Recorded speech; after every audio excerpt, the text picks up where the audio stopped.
Hi, my name is Richard Lander and this is a social viability video. Today I'd like to talk about this junk. If you use US dollars, the people that control this filthy garbage are enslaving you and making you complicit in some of the most grotesque crimes against humanity. You are funding some of the craziest psychopaths on the planet and helping them in their efforts. I'm going to explain how you're being robbed, how money is being picked from your pocket on a continual basis just by using this filthy money, and I'm going to explain how you can stop all of this from happening. I could understand right now you might be saying, whoa, I'm no criminal, and I'm certainly not guilty of helping anyone commit crimes against humanity. Reasonable reaction from an honest person that isn't aware of how they're being used. But you're about to find out how you are culpable. And after watching this video, you'll have no legitimate claim to not knowing or not having a choice in how you're being used to kill, maim, torture and exploit your fellow human beings. The cold hard truth of the matter is that if you're using this filthy money, you are culpable, unless you take positive action to help fix the situation. Okay, first I'm going to explain how your money is controlled and how inflation really works. Please bear with me, this is important. This is going to explain how you are inadvertently funding these psychopaths that I mentioned. This is going to represent a simplified economy, a village if you like, that consists of a farmer, a tailor and a blacksmith.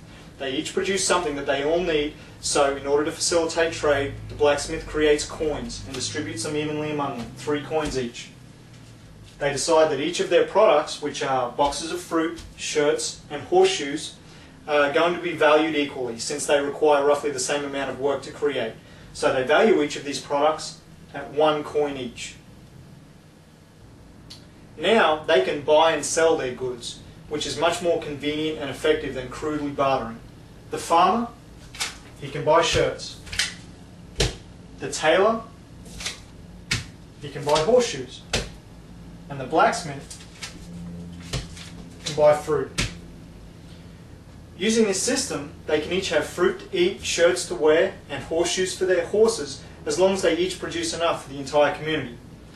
The beauty of this system is that the tailor, for example, will find it much easier to produce a few extra shirts because he already has the tools, the raw materials, and the skills to do so, as opposed to maybe trying to forge iron into horseshoes for his horses. He doesn't have the tools or the skills or the raw materials to do that. So he's going to have more time on his hands to do those things that he enjoys doing, and his standard of living will increase, all due to a cash economy system like this. Now let's suppose for a moment that our blacksmith, he becomes greedy or desperate for some reason, decides that he needs a bunch of extra fruit and clothes, but doesn't really feel like working extra in his shop to make useful items that he can sell, earn money, and buy those things that he wants. Let's suppose for a minute that he just makes a whole bunch of extra coins, just stamps these coins out and uses these coins to buy these extra items that he desires. And let's also suppose that when the farmer and the tailor notice all of this extra coinage floating around in their economy, that the blacksmith spins some story about how an economy works, how this is modern and efficient, and uses some words that the others don't really understand. So instead of giving the blacksmith a black eye like they should, they walk away scratching their heads, a little embarrassed that they don't understand this advanced subject of economics. So now, while the tailor and the farmer are a little confused and embarrassed, they're also running out of goods to sell.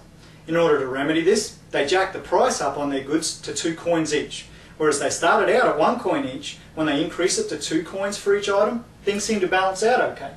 In the beginning, there were roughly this many items of production for sale in the economy, and an equal number of coins in the system. 1 coin for each item was a reasonable price. Now, thanks to the blacksmith, the money supply has doubled. Now there are 2 coins for each item of production, and that's why a price of 2 coins each seems to balance out the trade. The productivity has not increased, but the money supply has increased. This is inflation. It's an increase in the money supply in relation to the number of goods or services that are available in the economy. So our old blacksmith, he knows he's onto something now. He realises he can just stamp out coins whenever he pleases and buy whatever he likes. He knows the others won't nail him for it. They'll just increase their prices when they notice an increase in the money supply, when there's more coins lying around. So now our economy has grown. In addition to the original guys, we now have a lumberjack, a stonemason, a cattle farmer, and a chicken farmer. And with this increase in productivity, our blacksmith, he won't even bother with horseshoes anymore. They can buy horseshoes somewhere else. He's just going to stamp out the coins and buy whatever he pleases whenever he likes. So our former blacksmith here, now he's rich and he's bored. He's decided he's going to go off to some neighbouring town and rape and pillage just for kicks. And once he's conquered them, he'll probably claim the rights to stamping out their coins as well. So he stamps out a bunch of his coins, he buys some weapons and some horses, hires some soldiers, and off he goes. Now the havoc that this fool wreaks is effectively funded by these poor schleps here. They've given him the wherewithal and the time, and probably some of them have sent their sons off as paid soldiers, to help this fool commit this criminal act.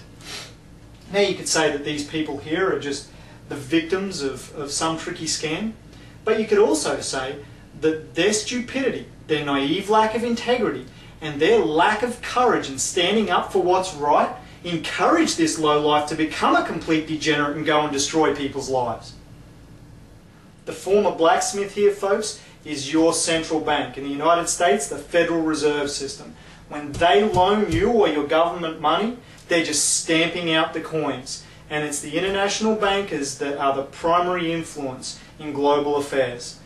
The politicians and the industrial corporations, while they are sometimes beneficiaries, they are employees of these guys. They are beholden to the guys that make the money. Not earn the money, but stamp out the coins, actually make the money out of nothing.